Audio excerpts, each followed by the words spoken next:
رسالت میں آپ صلی اللہ علیہ وآلہ وسلم کا جو بھی قول ہے، فعل ہے، کردار ہے، وہ ہم مسلمانوں پہ بالکل فرض ہے، اگر ہم واجب ہے، لیکن اگر ہم اس سے انکار کرتے ہیں تو دائرہ اسلام سے خارج ہو جاتے ہیں۔ تو اسی سلسلے میں اس حدیث کے مفہوم کے مطابق میں یزید ملعون کو حرام زادہ قرار دوں گا انشاءاللہ عز و جل۔ تو بات دراصل یہ ہے کہ یزید کا نانا بجدل جو عیسائی خاندان سے تھا، اس کا ایک نوکر تھا صفا نام کا ایک، تو بجدل کی بیٹی میسون جو معاویہ کی بیوی بنی تھی، اس کے ساتھ تعلقات تھے، یعنی خوب یارانہ تھا آپس میں، وہ مل کے جو کچھ بھی کرتے تھے، لیکن اصل حقیقت یہ ہے کہ وہ ناجائز تعلقات تھے ان کے۔ تو میسون اپنے باپ کے گھر میں اپنے ہی نوکر کے ساتھ، صفا نام کے ساتھ ناجائز تعلقات رکھتی تھی اور اس سے حاملہ بھی ہو چکی تھی۔ تو اسی حمل کے دوران ہی معاویہ کا نکاح میسون سے ہوا۔ تو میسون نے تو خود کو کنواری ہی ظاہر کیا، کسی کو بتایا نہیں، وہ حمل چھپا کے رکھا، یہاں تک کہ اس کی شادی بھی ہو گئی، پھر بھی اس نے معاویہ تک کو نہیں بتایا کہ میرے پیٹ میں کیا گڑبڑ چل رہی ہے۔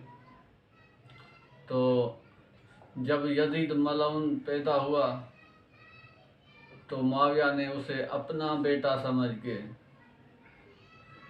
اسے اپنا نام دینے کے لیے اس کا نام یزید رکھا۔ تو یہ ساری حقیقت جو میں نے آپ لوگوں کے بیان کی ہے، اگر کوئی مخالف اٹھ کے کہے گا کہ یہ تو اپنی طرف سے اس نے گھڑ لی ہیں، جو کچھ بھی ہے اس نے اپنی طرف سے کہہ دیا ہے، یہ کوئی حقیقت اصل نہیں ہے، تو اس کا منہ توڑنے کے لیے میں انہی کا کتاب کا حوالہ دوں گا۔ ان کی کتاب ہے مصنف اہل سنت یزید نامہ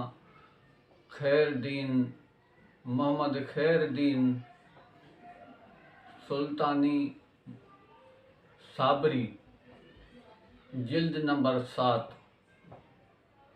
خیر الدین سلطانی کی صابری کی یہ کتاب ہے، جلد نمبر 7، آپ ڈھونڈ کے آپ ہی دیکھ لیں۔ ہمیں ضرورت نہیں ہے کہ ہم اپنے پیسے خرچ کر کے کتابیں بھی خریدیں اور آپ لوگوں کو بتائیں بھی۔ آپ کی کتابیں ہیں، آپ خود پڑھو اور خود حقیقت کو معلوم کرو کہ حقیقت کیا ہے۔ ویسے ہمیں ضرورت نہیں ہے، ہمارے نزدیک تو تم لوگ جس چیز کو مانتے ہو، جو تمہارے ائمہ ہیں، بڑے بڑے عالم ہیں جن سے اسلام لیتے ہو، ہمارے آگے تو وہ چونٹیاں ہیں، ہم نہیں مانتے، ہمارے لیے وہ حجت نہیں ہے۔ اگر آپ کے لیے حجت ہیں تو اپنی کتابوں سے ثابت کر کے دکھاؤ، یا ہماری کتابوں سے جو ہمارے اوپر حجت ہیں تو ان سے دلیل دو کہ بھائی یہ بات سچ ہے، یہ سچے لوگ ہیں، یہ آل رسول سے محبت کرنے والے ہیں، اسلام سے محبت کرنے والے ہیں، انہوں نے کلمہ کیسے پڑھا ہے، حقیقتاً پڑھا ہے یا جھوٹ کا پڑھا ہے، آپ ثابت کر کے دکھائیں۔